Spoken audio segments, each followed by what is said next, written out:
Last lecture में ये वाला क्वेश्चन छोड़ा था मैंने करने के लिए, तो बताइए कौन कौन से पार्ट हो गए।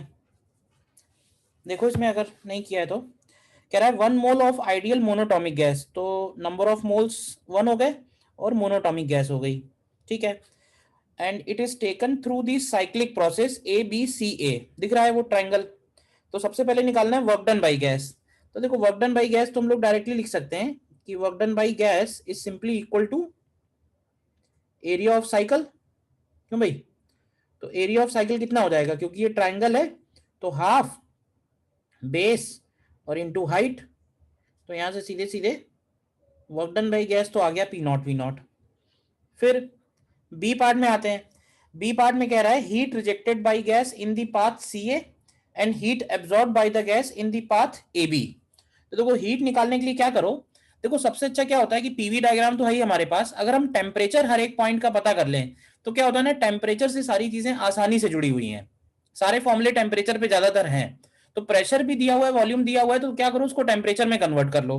तो जैसे पॉइंट ए का टेम्परेचर, क्यों भाई, क्या पॉइंट ए के टेम्परेचर को हम P0 V0 अपॉन R लिख सकते हैं क्योंकि n तो 1 है। इसी तरह पॉइंट बी का प्रेशर, पॉइंट बी का प्रेशर हो जाएगा 3P0 V0 अपॉन R, और पॉइंट सी का प्रेशर हो जाएगा 2P0 V0 अपॉन R। इसमें कोई डाउट किसी को? बताओ। अब हमसे पूछा हुआ है कि सीए प्रोसेस में क्या हीट है, तो जरा बताओगे कि सीए कैसा प्रोसेस है? आइसोबारिक, आइसोकोरिक, आइसोथर्मल, कौन सा है? आइसोबारिक। आइसोबारिक है। तो आइसोबारिक प्रोसेस में हीट का क्या फॉर्मूला है? आइसोबारिक प्रोसेस में हीट का फॉर्मूला है NCP डेल्टा टी। तो देखो n की जगह 1 आएगा, मोनोटॉमिक गैस है तो Cp की जगह आएगा 5R/2, और डेल्टा टी की जगह final temperature minus initial temperature. तो जब ऐसा करोगे तो ये माइनस में आएगा, -P0 V0 अपॉन R। तो यहां से ये बनेगा -5P0 V0 अपॉन 2 आएगा। तो माइनस आ रहा है, इसका मतलब है कि हीट जो है वो रिजेक्टेड है। तो रिजेक्टेड हीट पूछी है तो आंसर 5P0 V0/2 हो जाएगा। फिर ए बी कैसा प्रोसेस है?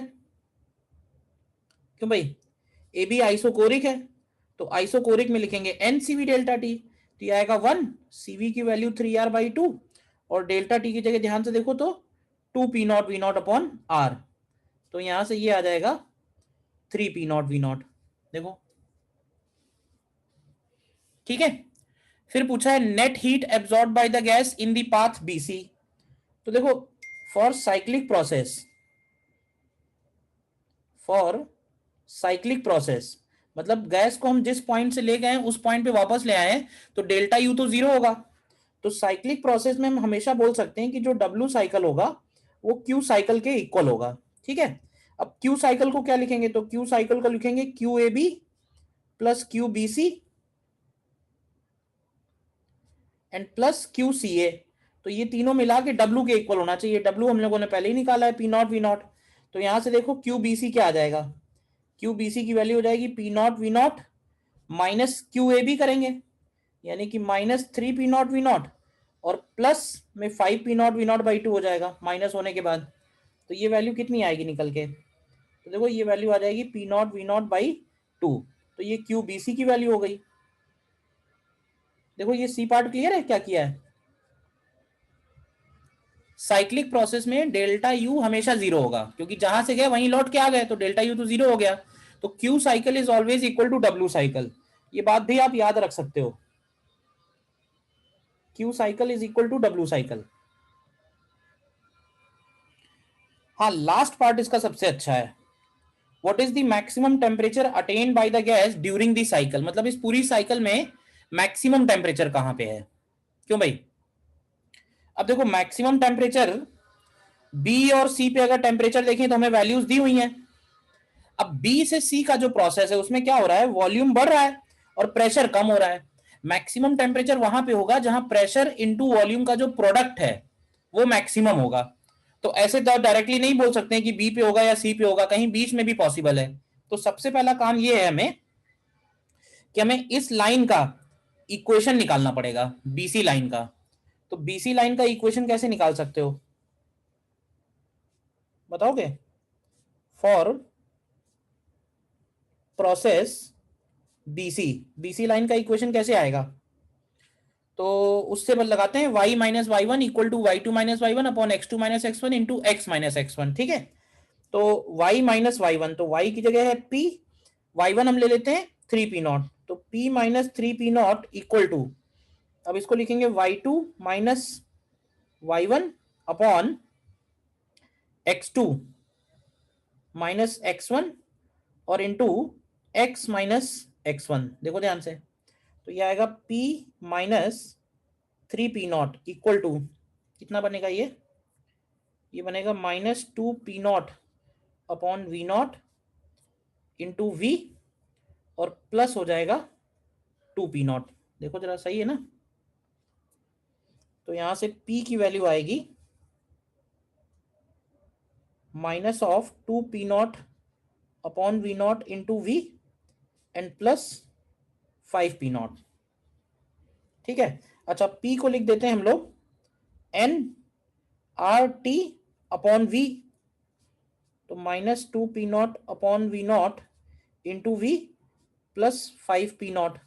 तो यहां से t का वैल्यू निकालो, t क्या आता है, तो t आएगा minus 2p0 upon R V not into V square and plus 5p0 v upon are.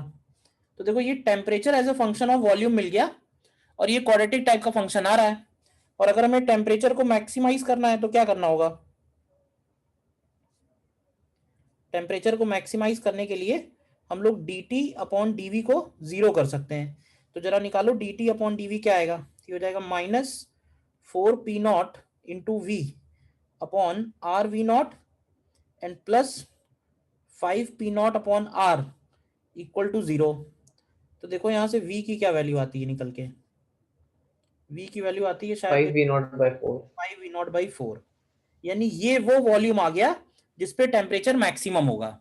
ठीक है, और मैक्सिमम टेम्परेचर कितना होगा, तो यही v उठा के इक्वेशन 1 में रख दो, तो टी मैक्स कितना हो जाएगा minus 2p0 upon R V not into 25 v0 square upon 16 plus 5p0 upon R into 5v0 upon 4। तो देखो ये एक माइनस 8 आ रहा है, -1/8 और एक 1/4 है, तो ये सॉल्व होके 25 p0 v0 अपॉन 8 आ जाएगा। ठीक है, देखो ध्यान से, क्लियर है क्या, सी पार्ट डी पार्ट, बोलिए कोई डाउट है तो।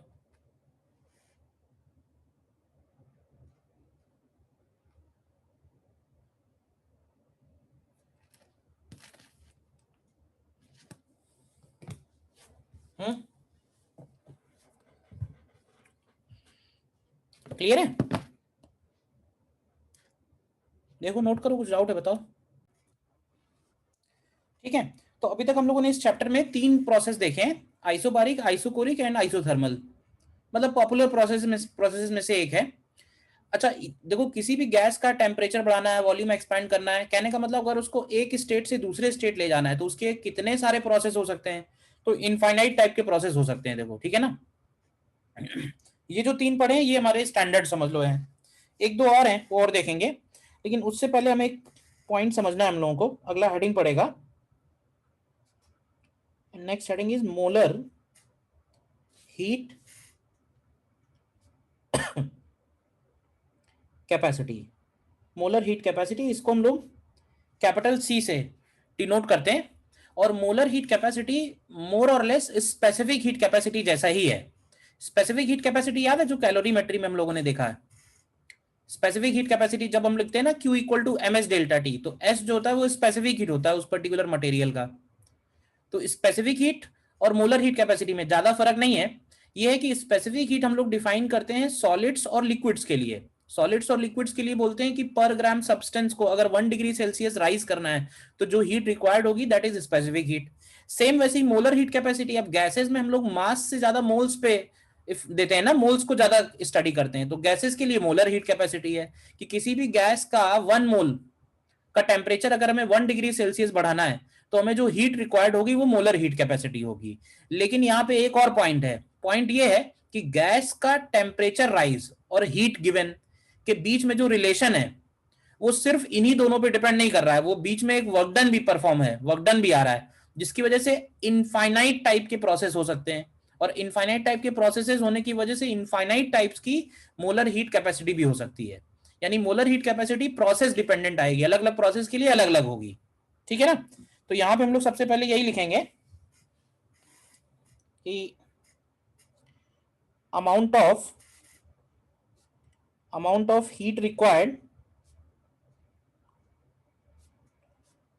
To raise temperature of a gas, temperature of 1 mole of a gas by 1 degree Celsius is called molar heat capacity, is called molar heat capacity। तो जैसे पहले हम लोगों ने लिखा था dq equal to m s d T, यहां पे हो जाएगा dq is equal to n C d T. अच्छा, इस c का यूनिट बताओगे क्या होगा? क्यों भाई, इस c का यूनिट क्या बनेगा? जूल पर मोल। बस जूल पर मोल पर केल्विन। जूल पर मोल पर केल्विन, या कैलोरी में लिखें तो कैलोरी पर मोल पर डिग्री सेल्सियस, जूल पर मोल पर केल्विन। ठीक है ना। नीचे इसमें लिखना नोट करके। फिर फर्स्ट पॉइंट में तो हम ये लिखेंगे कि for gases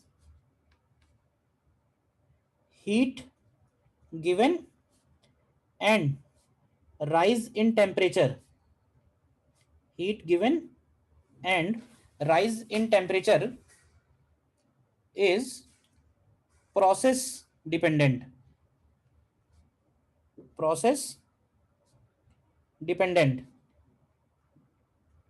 hence a particular gas can have infinite types of molar heat capacities depending on process। ठीक है, बताओ पहले ये पॉइंट क्लियर है? क्यों भाई, ये पॉइंट क्लियर है? फिर इसमें पॉइंट ये आता है कि इनफाइनाइट टाइप की मोलर हीट कैपेसिटी हो सकती है, तो बात समझ में आया। मोलर हीट कैपेसिटी की वैल्यू क्या हो सकती है, कहां से लेके कहां तक हो सकती है? तो देखो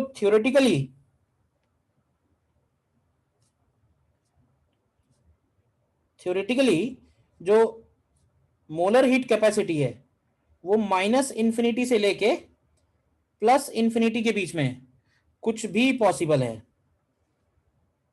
ठीक है, ये पॉइंट बताओ कैसे समझेंगे? देखो, मोलर हीट कैपेसिटी का मतलब ये है कि हम गैस को कितना हीट दे रहे हैं और उसके टेम्परेचर में कितना राइज हो रहा है। ठीक है ना, उसका ये प्रोपोर्शनलिटी कांस्टेंट है। अब जैसे अगर तुमसे कहा जाए कि आइसोथर्मल प्रोसेस है, तो आइसोथर्मल प्रोसेस में गैस का टेम्परेचर बढ़ता है क्या, ये बताओ? नहीं बढ़ता है। तो हम लोग बोल सकते हैं कि आइसोथर्मल प्रोसेस में मोलर हीट कैपेसिटी इनफाइनाइट होती है। बात समझ में आई?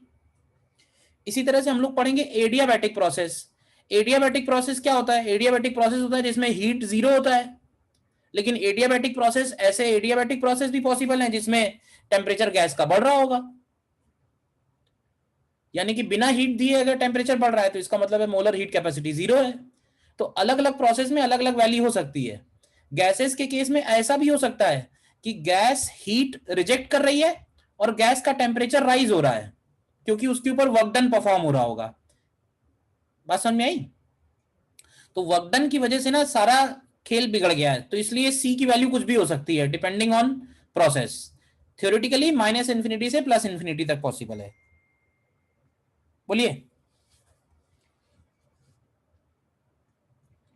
हाँ, ये है कि कुछ प्रोसेस हैं जिनके लिए मोलर हीट कैपेसिटी जो है वो पॉपुलर ज्यादा है। जैसे कि अगर हम बोले एट कांस्टेंट वॉल्यूम, तो कांस्टेंट वॉल्यूम पे अगर हम लोग हीट लिख रहे हैं तो हीट की वैल्यू हम लोगों ने निकाली थी ना, एन सीवी डेल्टा टी आया था, तो इसीलिए वहां पे जो सी लिखा था उसको हम लोगों ने सीवी बोल दिया। CV is molar heat capacity at constant volume. CV क्या कहलाएगा? Molar heat capacity at constant volume. इसी तरह से अगर एट कांस्टेंट प्रेशर बोलेंगे, एट कांस्टेंट प्रेशर, तो कांस्टेंट प्रेशर पे इसको लिखेंगे एन सीपी डेल्टा टी। ठीक है ना, तो हो जाएगा molar heat capacity at constant pressure.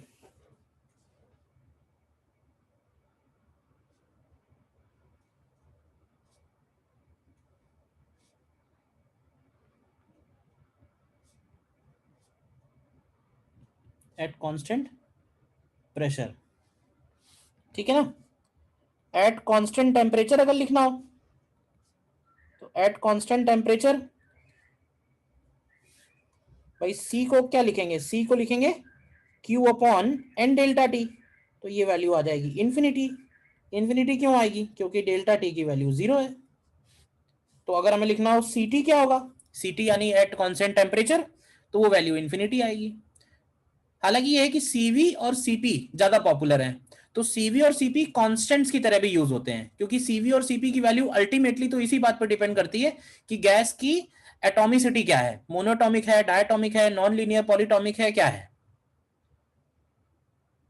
ठीक है ना।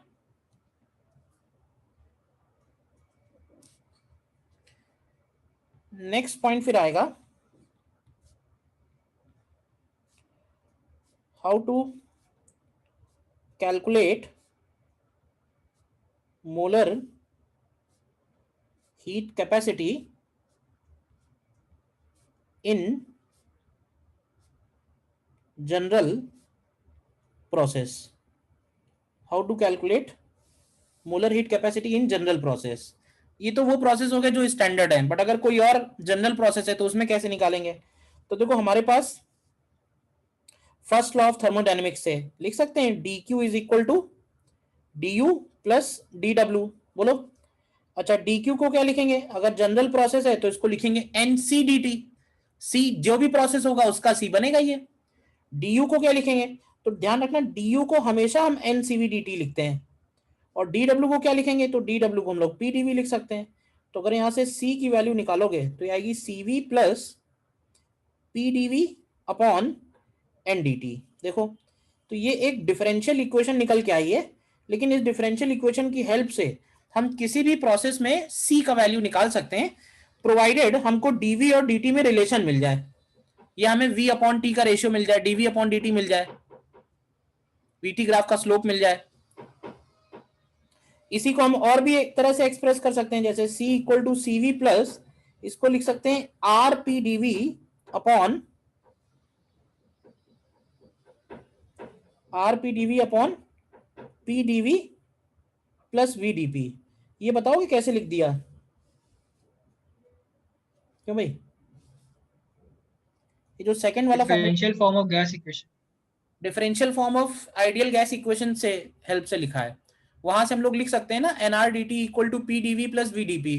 तो एन डी टी की वैल्यू हो जाएगी P D V plus V d P upon R, तो आर ऊपर चला जाएगा।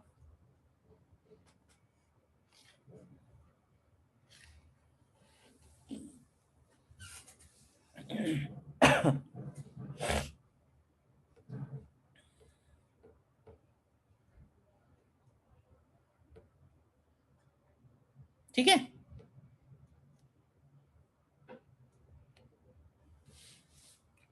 जैसे यहां पे हम लोग अप्लाई कर सकते हैं भाई, जैसे बोला जाए एट कांस्टेंट वॉल्यूम, तो ये बताओगे कि कांस्टेंट वॉल्यूम पे क्या खास बात होगी?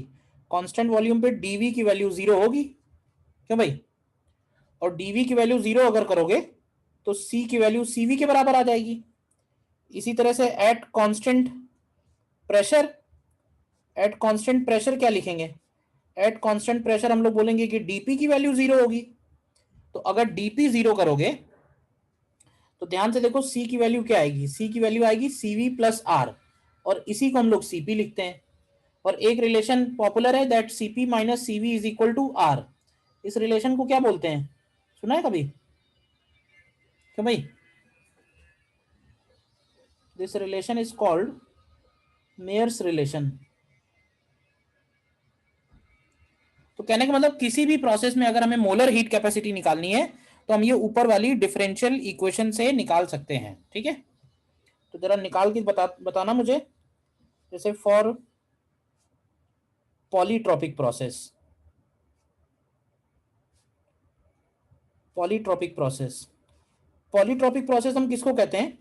सिंपली किसी भी प्रोसेस को अगर हम PV power x equal to constant की फॉर्म में लिख पाएंगे, यानी ये पॉलिनोमियल टाइप से लिख पाएंगे, तो हम उस प्रोसेस को पॉलीट्रॉपिक प्रोसेस बोलेंगे। Any process which is having this format is a polytropic process where x is called polytropic constant, x is called polytropic constant। तो जरा एक काम करो, इस इक्वेशन को जरा डिफरेंशिएट करो, क्या आएगा? तो first function into derivative of second, तो ये हो जाएगा x V power x minus one into dV plus derivative of first function into second function is equal to 0। देखो तो यहां से मिलेगा तुमको x P DV plus V dP equal to 0। तो यहां से वी डीपी की वैल्यू लिख सकते हैं minus of x P dV. तो जरा ये ऊपर वाली इक्वेशन में डालो, तो आएगा C equal to C V plus, ध्यान से देखना, R P DV upon P DV plus V DP होता है, तो ये हो जाएगा माइनस एक्स पी डीवी। तो यहां से तुमको मिलेगा C equal to C V plus R upon 1 minus X. तो ये एक फॉर्मूला आप जरूर ध्यान रखो, ठीक है ना?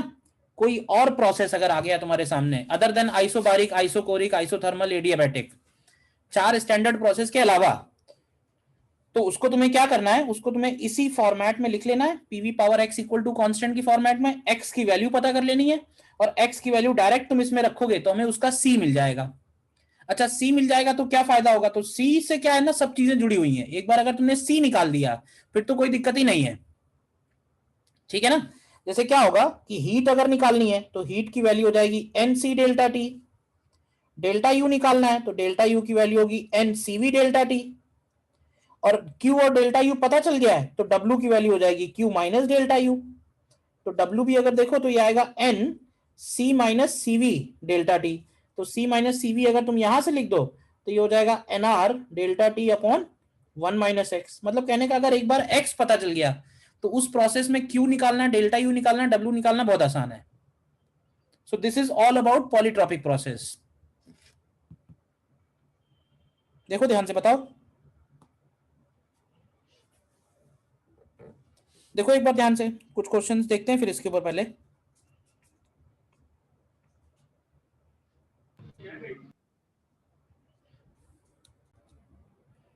देखो इसमें क्वेश्चन करो,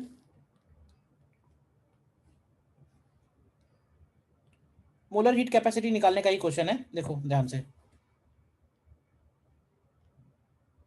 करो ट्राई इसको, देख लो ध्यान से अगर प्रॉब्लम आ रही है तो। देखो जैसे ए पार्ट है, ए पार्ट में हमारे पास प्रोसेस इक्वेशन दी हुई है T equal to T not E to the power alpha V, जिसमें टी नॉट और अल्फा तो कांस्टेंट हो गए, वी वॉल्यूम है, टी टेम्परेचर है। तो क्या करो, इसको डिफरेंशिएट करो, तो यहां से डी टी निकालो, डी टी कितना आएगा? तो डी टी आएगा टी नॉट, ध्यान से देखना, E to the power alpha V और इंटू अल्फा आएगा, यानी ये अल्फा टी नॉट और इंटू डीवी भी आएगा ना, अल्फा डीवी। तो ये आएगा alpha T not E to the power alpha V into DV है। तो अब इसमें यूज करो C equal to CV plus PdV upon NDT, रखो इसमें, तो ये आएगा CV plus PdV upon NDT। तो देखो n हो गया, dt की जगह, अच्छा ये जो T not e to the power alpha, ये भी तो T है एक तरह से, तो इसको लिख सकते हैं n alpha TdV।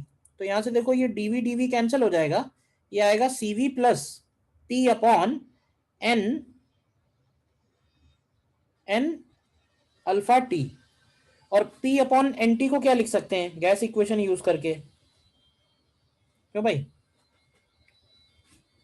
R/V। R/V, तो ये हो जाएगा R अपॉन अल्फा V। तो ये एक ऐसा प्रोसेस आ गया जिसकी मोलर हीट कैपेसिटी कांस्टेंट नहीं है, देखो ध्यान से, तो इसकी मोलर हीट कैपेसिटी वॉल्यूम के साथ चेंज हो रही है, ठीक है ना। This is part A. ऐसे ही बी पार्ट करो, बताओ क्या आएगा, कर सकते हो, बताओ।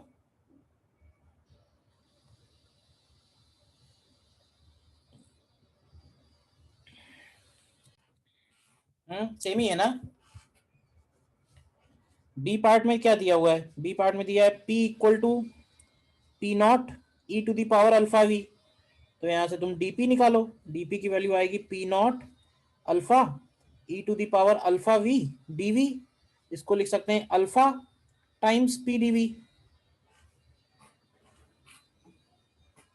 बताओ, dp की वैल्यू अल्फा टाइम्स PdV। तो इस पे यूज करते हैं C equal to CV plus, ये वाला यूज करते हैं RPdV upon PdV plus VdP, और dP की जगह लिख दो अल्फा PdV। तो देखो PdV पूरे इक्वेशन से ऊपर नीचे कैंसिल हो जाएगा, तो ये आएगा R upon 1 plus alpha V। तो ये आंसर हो गया। कर लिया था, नहीं कर पाए थे, बताइए क्यों भाई, क्या डाउट है? सीधा क्वेश्चन है, मैथ्स ही है और कुछ है ही नहीं।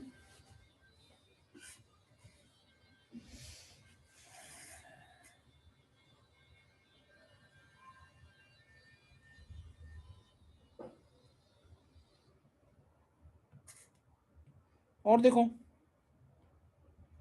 नेक्स्ट क्वेश्चन, देखो सीधा फॉर्मूला अप्लाई करो, कुछ करना ही नहीं है। देखो 1 मोल आर्गन गिवन है, यानी 1 मोल गैस हो गई और मोनोटॉमिक गैस हो गई, expanded polytropically with an index of 1.5। इसका मतलब इसका जो पॉलीट्रॉपिक कांस्टेंट है वो 1.5 गिवन है, ठीक है।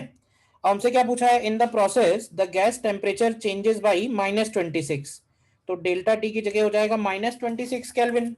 बोलो, पूछा है work perform by the gas, amount of heat produced. तो पहले इसका C निकाल लो, तो C की वैल्यू होगी CV plus R upon 1 minus X. तो देखो मोनोटॉमिक के लिए CV क्या होता है 3R/2, और ये हो जाएगा R upon 1 minus x, x मतलब 1.5। तो ये कितना आ जाएगा, क्या -R/2 आएगा? हम्म, देखो तो इसका मोलर हीट कैपेसिटी नेगेटिव आ रहा है, तो जो Q की वैल्यू होगी, Q की वैल्यू लिखेंगे NC डेल्टा T। तो N की जगह 1 हो गया, C की जगह -R/2 और डेल्टा T की जगह -26। तो देख लो कितना बनेगा यहाँ से। सर -2R आ रहा है। C का वैल्यू, CV की value 3R/2 plus R upon 1 minus x, सही तो किया है? फिर 3R/2 -R/2 होगा ना, नहीं -2R होगा, माइनस, 2R होगा ना। Yes sir. सर ठीक है, ठीक। तो ये 108 के आसपास आ जाएगा, क्यों भाई, जूल। प्लस में आ रहा है, ध्यान से देखो। और W निकालना है, तो W अभी हम लोगों ने लिखा था, कितना था, W की वैल्यू थी NR delta T upon 1 minus X. तो रख दो, तो N की जगह R की जगह डेल्टा T और 1 माइनस एक्स, 1 माइनस एक्स मतलब 1 माइनस 1.5। तो देखो कितना बनेगा ये, तो ये आ रहा है 432। जूल के आसपास। पॉलीट्रॉपिक प्रोसेस तो फॉर्मूला है सीधा सीधा, और कुछ है ही नहीं पूरे चैप्टर में। कोई डाउट किसी को इसमें, इस क्वेश्चन में बताइए। एक और कर लो, हालांकि पॉलीट्रॉपिक पे इतने क्वेश्चन पूछे नहीं गए हैं कभी, ज्यादातर हमारे आइसोबारिक, आइसोकोरिक, आइसोथर्मल और एडियाबैटिक पे ही है, तो एडियाबैटिक पे आते हैं तुरंत। ये वाला एक और कर लो बस। देखो इसमें क्या करना है, ideal gas with adiabatic index gamma was expanded according to the law of P equal to alpha V. तो देखो P equal to alpha V को हम लोग ऐसे लिख सकते हैं ना, PV power -1 equal to alpha which is a constant. तो यहाँ से एडियाबैटिक एक्सपोनेंट क्या आ गया, सॉरी पॉलीट्रॉपिक कांस्टेंट क्या आ गया, -1 आ गया। और Yes, sir. इनिशियल वॉल्यूम दिया है, फाइनल वॉल्यूम दिया हुआ है, V0 से ईटा V0 कर रहे हैं। तो हमसे पूछा हुआ है इंटरनल एनर्जी में क्या चेंज आएगा, बोलो। तो इंटरनल एनर्जी के लिए हमें क्या चाहिए, CV. CV तो पता ही है, CV की वैल्यू मालूम है हमें, गामा पता है यानी CV पता है ना, इसमें डाउट आ गया। देखो CP माइनस CV की वैल्यू होती है R, और CP अपॉन CV की वैल्यू है गामा। तो इन दोनों से CV निकालोगे तो आएगा R अपॉन गामा -1, और CP निकालोगे तो आएगा गामा R अपॉन गामा -1। यानी CP और CV हमें गामा के टर्म्स में मालूम है, उसमें तो कोई कंफ्यूजन ही नहीं है, ठीक है। अच्छा, इसके बाद हमें टेम्परेचर चेंज चाहिए, तो देखो PV इक्वल टू NRT में P की वैल्यू लग देते हैं, तो ये आएगा alpha V square is equal to NRT। तो यहां से T की वैल्यू हो जाएगी अल्फा V स्क्वायर अपॉन NR। तो अगर वॉल्यूम चेंज हो रहा है कहां से कहां, V0 से ईटा V0, देन टेम्परेचर में चेंज क्या आएगा, तो डेल्टा T को लिख सकते हैं अल्फा अपॉन NR। ध्यान से देखना, तो ये हो जाएगा eta square V0 square minus V0 square. देखो तो ये हो जाएगा alpha V0 square upon NR and bracket में ईटा स्क्वायर -1। डेल्टा T मिल गया, तो यहां से डेल्टा U आ जाएगा, डेल्टा U को लिखेंगे NCV डेल्टा T, हो जाएगा ना। Work done by gas, work done by gas होता है NR delta T upon 1 - x, और molar heat capacity in the process, तो मोलर हीट कैपेसिटी हो जाएगी CV plus R upon 1 - x। हो गए सारे आंसर, बताओ क्या डाउट है।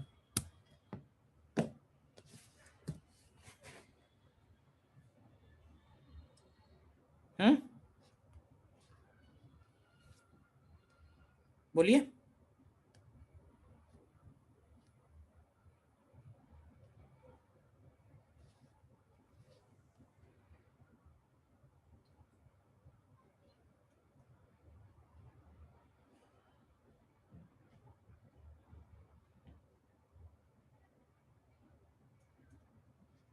आ गया सर।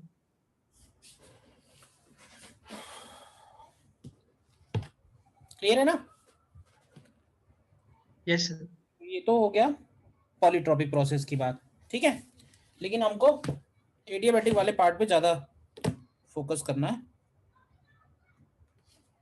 तो नेक्स्ट हेडिंग डालते हैं हम लोग फिर।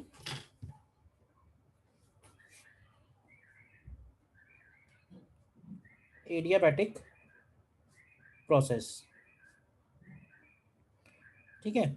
एडियाबैटिक प्रोसेस हम किसको बोलते हैं, तो एडियाबैटिक प्रोसेस की डेफिनेशन ही यही है कि ऐसा प्रोसेस जिसमें हीट एक्सचेंज जीरो हो। भाई देखो, temperature change zero isothermal, pressure change zero isobaric, volume change zero isochoric, उसी तरह से heat given to the gas zero है तो इट बिकम्स एडियाबैटिक प्रोसेस।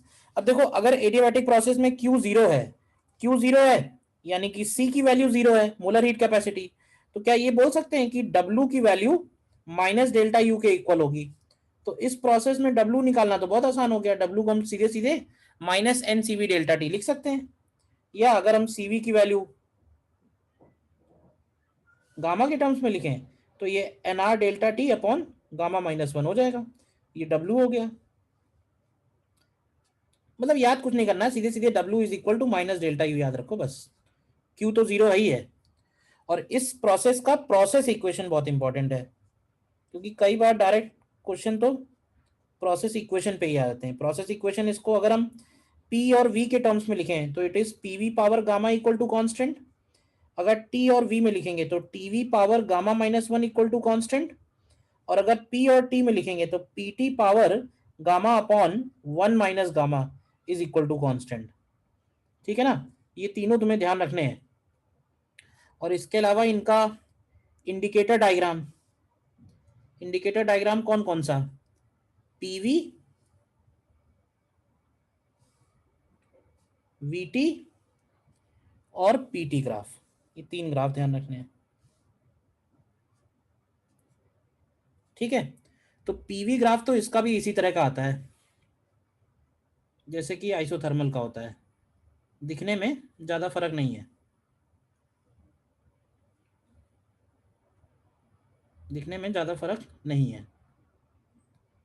ठीक है, तो अगर हम इसमें पॉइंट A ऊपर ले लें, पॉइंट B नीचे ले लें, ध्यान से देखना, तो A से B हम लोगों ने वॉल्यूम एक्सपेंड किया है, ध्यान से चेक करो।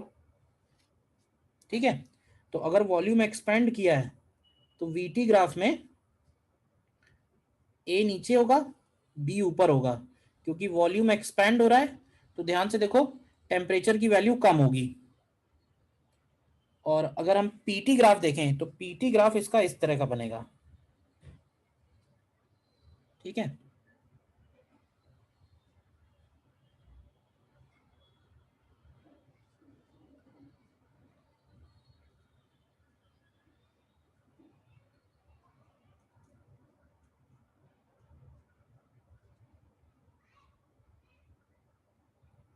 PT ग्राफ जो बनेगा इसका वो इस तरह से आएगा, जिसमें A ऊपर होगा, B नीचे होगा, और ये ग्राफ जो है पासिंग थ्रू ओरिजिन ही रहेगा।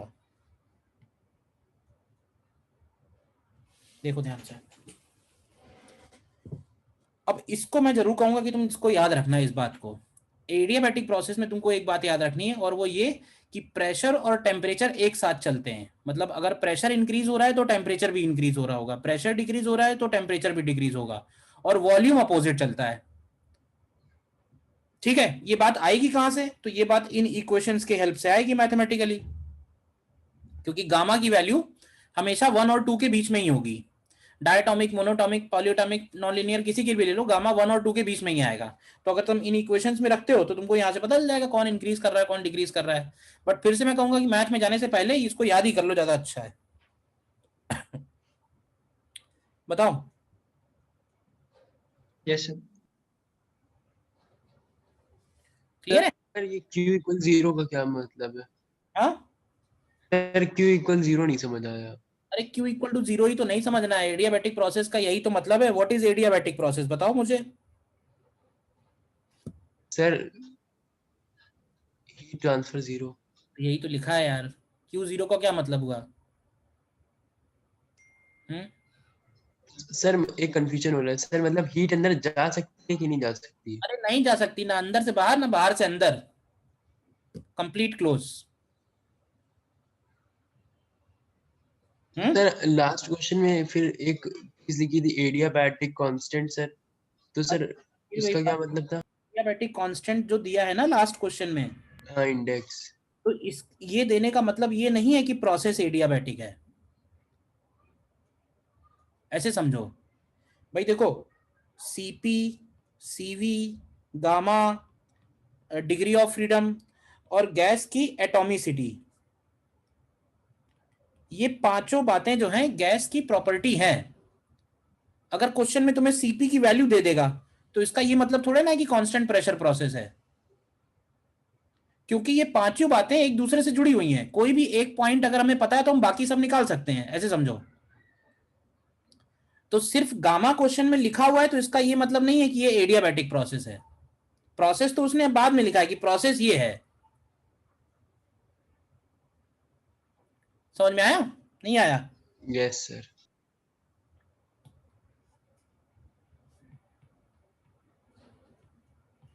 देखो करो, एक छोटा सा क्वेश्चन है।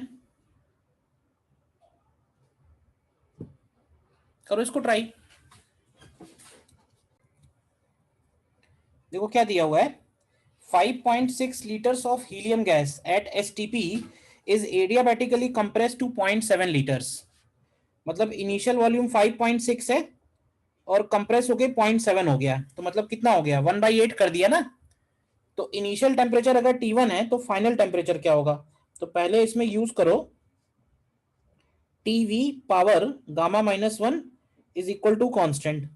तो इनिशियल टेम्परेचर T1 है, इनिशियल वॉल्यूम है 5.6 और गामा कितना होगा हीलियम के लिए, हीलियम के लिए गामा होगा 5/3, तो 5/3 -1 यानी 2/3। फाइनल टेम्परेचर T2 है and final volume is 0.7, again power 2/3। तो यहाँ से T2 की वैल्यू आएगी T1 into 8 to the power 2/3, तो क्या ये 4T1 आ जाएगा, देखो ठीक है। और वर्क डन क्या होगा, नंबर ऑफ मोल्स क्या होंगे, तो नंबर ऑफ मोल्स हो जाएंगे 5.6 अपॉन 22.4, कितना आएगा 0.25 मोल्स। एसटीपी पे है ना, तो W को क्या लिखते हैं, W का फॉर्मूला है minus n CV minus of n CV delta T। तो N की जगह हो गया 1/4, CV की जगह हो जाएगा 3R/2 और डेल्टा T की जगह 3T1। तो देखो ये माइनस ऑफ 9/8 R/T1 आएगा, ठीक है। अब उसने क्वेश्चन में ध्यान से देखना, ये भी एक पॉइंट है, उसने सिंपली ये लिखा है कि work done in the process, उसने ये तो लिखा नहीं कि work done bye the gas है या work done on the gas है, तो इसका मतलब हम पॉजिटिव वाला आंसर कर सकते हैं, ठीक है ना। देखो केमिस्ट्री में जो थर्मोडायनेमिक्स तुम पढ़ोगे और जो फिजिक्स में पढ़ रहे हो उसमें बस एक ही फर्क है, बस सिंगल फर्क है, और वो अगर तुम अपने दिमाग में रखोगे तो कोई कंफ्यूजन नहीं होगा। तुमको याद है हम लोगों ने जब वर्क डन किया था तो हम लोग एक बात बोलते थे ना कि जब भी हम किसी बॉडी पे फोर्स लगाते हैं, जैसे मान लो कि ये m मास का ब्लॉक है और इसके ऊपर इसने फोर्स लगाया, तो बाई मैन जो फोर्स लग रहा है वो F राइट में लग रहा है, क्यों भाई, और बाई ब्लॉक ऑन मैन जो फोर्स F लग रहा है वो लेफ्ट में लग रहा है। तो अगर इस ब्लॉक का डिस्प्लेसमेंट राइट साइड में है, ध्यान से बताना, इस ब्लॉक का डिस्प्लेसमेंट राइट साइड है, तो क्या ये वाला जो F होगा ये पॉजिटिव वर्क करेगा और ये वाला जो वर्क F है वो नेगेटिव वर्क करेगा, यस और नो, बताओ पहले। Yes sir. वर्क डन हमेशा पेयर में होता है, जैसे फोर्स हमेशा पेयर में लगते हैं वैसे वर्क डन भी पेयर में होता है, ठीक है। तो हमारे लिए क्या है, हम लोगों के लिए ये गैस हो गया, तो हम लोग जब वर्क डन लिखते हैं तो हम लोग ये वाले फोर्स का वर्क डन लिखते हैं, ऐसे समझ लो। और केमिस्ट्री में जो वर्क डन लिखा जाता है वो इस फोर्स का लिखा जाएगा, बस इतना ही फर्क है। तो होता क्या है, जितने फॉर्मूले हम वर्क डन के हम लोग पढ़ रहे हैं वर्क डन के, सिर्फ वो है वर्क डन बाई गैस, और केमिस्ट्री में पढ़ेंगे वर्क डन ऑन गैस, तो हमें उन सारे फॉर्मूले में माइनस लगाना होगा, including first law of thermodynamics. हम लोग फर्स्ट लॉ ऑफ थर्मोडायनेमिक्स क्या लिखते हैं, Q equal to delta U plus W, क्योंकि ये जो W है ये है वर्क डन बाई गैस, लेकिन अगर हमें W को रिप्रेजेंट करना हो वर्क डन ऑन गैस, तो केमिस्ट्री में जो इक्वेशन है वो ही बन जाएगी डेल्टा U माइनस W। तो वो लोग इस तरह से लिखते हैं कि delta U is equal to Q plus W। तो बस तुम्हें इतनी सी बात दिमाग में रखनी है, तो कोई कंफ्यूजन नहीं होगा, बताओ। Yes sir. अब तुम ये पूछोगे सर क्वेश्चन में क्या करेंगे, W लिखेंगे कि माइनस W लिखेंगे, तो मैं कहूंगा क्वेश्चन तो तुम्हें पढ़ना ही पड़ेगा कि क्वेश्चन में पूछा क्या है। वर्क डन बाई गैस पूछा है तो बाई गैस निकालोगे, वर्क डन ऑन गैस पूछा है तो वर्क डन ऑन गैस निकालोगे, ठीक है ना। और जैसे ये क्वेश्चन है IIT का ही है, work done in the process पूछा है, तो उसने कंफ्यूजन कर दिया कि कौन सा वर्क डन कह रहा है, वो सराउंडिंग का गैस के ऊपर या गैस का सराउंडिंग के ऊपर, तो उसका मतलब है कि पॉजिटिव आंसर दे दो। बताओ ये बात समझ में आई या नहीं। Yes sir. सिर्फ और सिर्फ W का साइन अलग अलग है, बस, तो इतनी बात तुम दिमाग में रखना। सर हाँ बोलिए। ऐसे कोरिलेट कर सकते जैसे उसमें मैन और बॉक्स था, तो वर्कडन अगर वर्कडन बाय द गैस पूछा जाएगा तो मैन के बारे में हम लोग को बताना है, हाँ। और वर्कडन ऐसे करके कोरिलेट कर सकते हैं ना सर। बिल्कुल बिल्कुल, देखो ये नहीं है कि मैंने तुम्हें जो फॉर्मूला बताया तुम्हें यही फॉर्मूला हमेशा लगाना है, मैं ये तो बोल ही नहीं रहा हूँ। मान लो यही क्वेश्चन होता, अगर यही क्वेश्चन होता और ये जो लाइन लिखी हुई है work done in the process, अगर हमसे पूछा होता वर्क डन बाई गैस, तो हम लोग आंसर करते -9/8 RT1 इसी क्वेश्चन में। लेकिन अगर इसी क्वेश्चन में पूछा होता नहीं बताओ वर्क डन सराउंडिंग पूछा होता, वर्क डन बाई सराउंडिंग होता या वर्क डन ऑन गैस होता, तो फिर हम आंसर प्लस का 9/8 करते। क्वेश्चन में तो देखना पड़ेगा क्या पूछा हुआ है। फिजिक्स में ये वाला क्वेश्चन आ सकता है ना? Yes sir.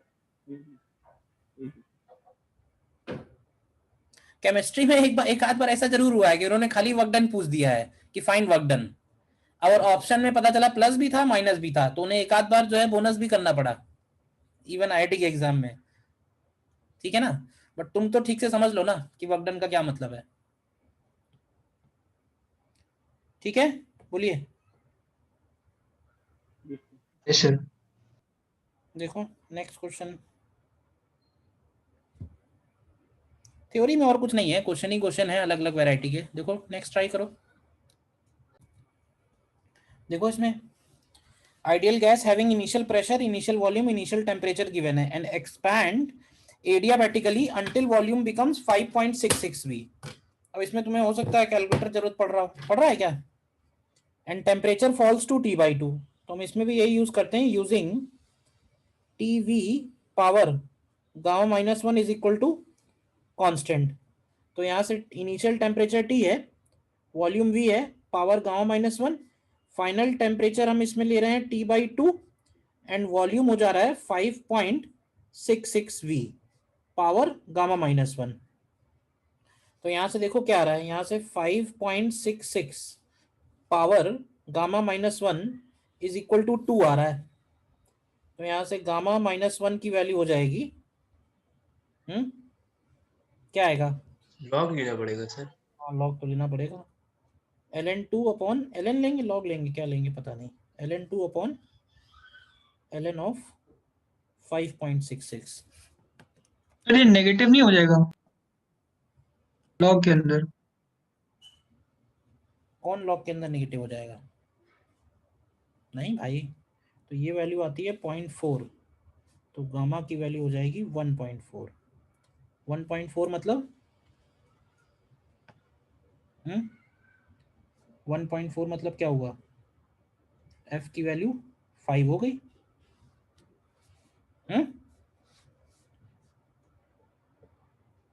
ln की वैल्यू चाहिए होगी, करेक्ट, ठीक है। फिर बी पार्ट में obtain the work done by gas during the expansion as a function of pressure and volume. तो वर्क डन को क्या लिखते हैं? वर्क डन को लिखेंगे NCV डेल्टा T माइनस के साथ ना, माइनस NCV डेल्टा T। हाँ क्या करें इसको? तो देखो NCV, CV की जगह हो जाएगा, N की जगह कितना है? N भी नहीं पता, जाने दो। तो इसको लिखो NR T2 minus T1 upon gamma -1, ठीक है। तो ये हो जाएगा -NR, अब T की जगह T/2 माइनस T करेंगे अपॉन गामा -1, गामा -1 मतलब 1.4 -1, तो ये आ जाएगा माइनस माइनस प्लस हो जाएगा, तो ये NRT अपॉन 0.8 आएगा। और NRT को हम लोग क्या लिख सकते हैं? PV, तो ये PV अपॉन 0.8 या फिर 5/4 PV आ रहा है क्या ये आंसर? बताइए। Yes sir. तब तुम साइन वाइन सही से रखोगे ना, तो वर्क डन अपने आप, एक्सपेंशन का केस होगा तो वर्क डन अपने आप पॉजिटिव आएगा, ठीक है ना। NRT की जगह PV लिख दिया इनिशियल के लिए, ठीक है। तो देखो इसमें मेन जो इंपॉर्टेंट बातें हैं वो तो हमने कर ली हैं थर्मोडायनेमिक्स में। कुछ एक पॉइंट्स, छोटे छोटे पॉइंट्स और बचे हुए हैं जिन पे क्वेश्चंस आते हैं, और एफिशिएंसी वाला पार्ट बचा हुआ है, जो efficiency, Carnot cycle, mean free path, ये सब सिर्फ जेई मेन वाले पार्ट में है, एडवांस में नहीं है, तो वो बचा हुआ है। तो वो चलो नेक्स्ट टर्न पे करेंगे।